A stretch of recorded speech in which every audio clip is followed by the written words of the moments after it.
नमस्कार. मी मिलिंद खांडेकर आणि आपण पाहतात पैसा पाणी.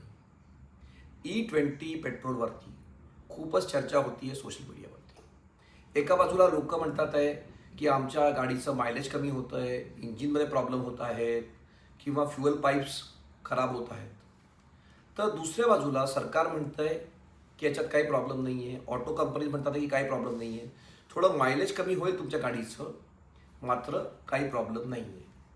मग खरं काय आहे हेच आज आपण समजून घेऊया की खरंच E20 पेट्रोलमुळे मायलेज कमी होतं आहे का गाडीचं, खरंच गाड्यांमध्ये बिघाड येतोय का.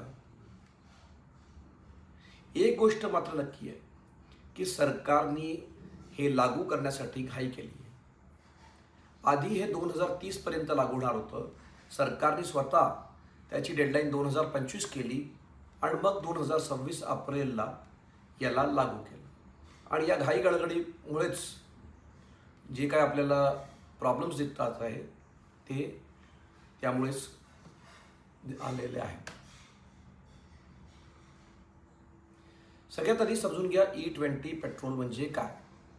बघा, जेव्हा तुम्ही 10 लिटर पेट्रोल आपल्या गाडीमध्ये टाकता तर त्यात 2 लिटर एथेनॉल असतं. किती? 2 लिटर म्हणजे 20% एथेनॉल आहे जेव्हा तुम्ही पेट्रोल घेता.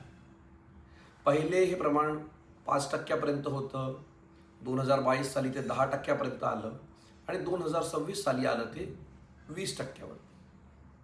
आता याचे फायदे काय? महाराष्ट्राचं बोलायचं झालं तर सगळ्यात जास्त फायदा जो आहे तो शेतकऱ्याला आहे, ऊस उत्पादक शेतकऱ्याला आहे. कारण ऊसापासून जे एथेनॉल बनतं तेच पेट्रोलमध्ये मिक्स होतं आणि त्याच्यामुळे शेतकऱ्याला 2 पैसे जास्त मिळतात. एवढंच नाही, तुम्हाला माहितीच आहे की आपल्या देशामध्ये आपण क्रूड ऑइल म्हणजे ज्याच्यावरून आपण पेट्रोल डिझेल बनवतो, 85% क्रूड ऑइल आपण परदेशातनं आणतो. तर त्यामुळे पेट्रोल जेव्हा बनवणार 20% त्याच्यामध्ये जर एथनॉल टाकणार तर क्रूड ऑइल कमी खर्च होईल.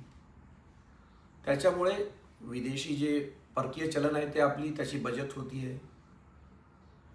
त्याचबरोबर ह्याच्यात कारण फॉसिल फ्यूल कमी असल्यामुळे प्रदूषण पण कमी होणार असं म्हणण्यात येत आहे. आणि या गोष्टीबद्दल काही कोणाचं दुमत नाही आहे, कारण ही काही पॉलिसी आजची नाही आहे.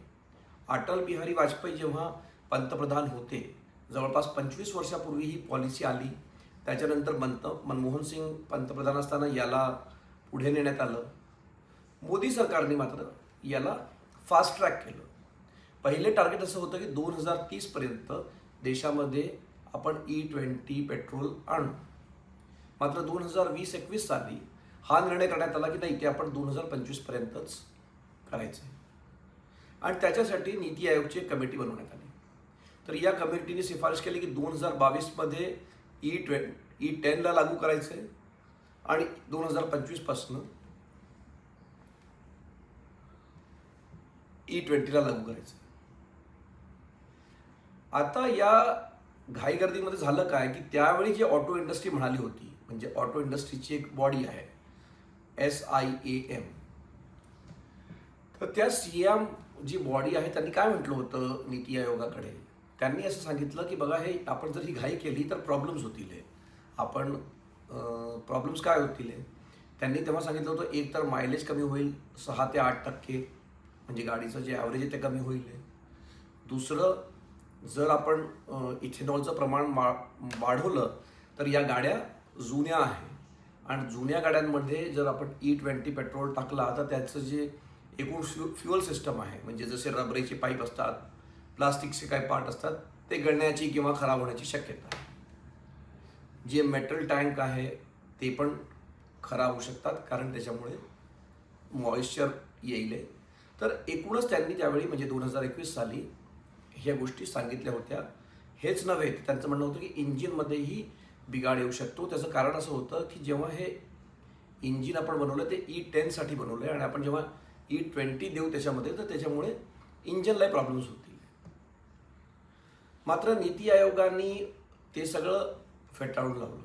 आणि एवढंच नव्हे, त्यांनी एक फेटाळताना जो आणखीन एक महत्त्वाचा सल्ला ऑटो इंडस्ट्रीने दिला होता. त्यांनी असं म्हटलं होतं की 2028पर्यंत तुम्ही दोन्ही प्रकारचे फ्यूल बाजारात असू द्या पेट्रोल पंपवरती, म्हणजे E10 पण असू द्या आणि E20 पण असू द्या, म्हणजे जुने जे वाहन आहे त्यांना काही त्रास होणार नाही. हे बघा, आज जे देशामध्ये वाहन आहे त्यातले जर 100 वाहन जर आहे रोडवरती, तर त्यातले 80 वाहन जे आहे ते 2023च्या पहिलेचे आहे आणि फक्त 20 वाहन म्हणजे 20% वाहन असे जे 2023 नंतर बनवण्यात आले.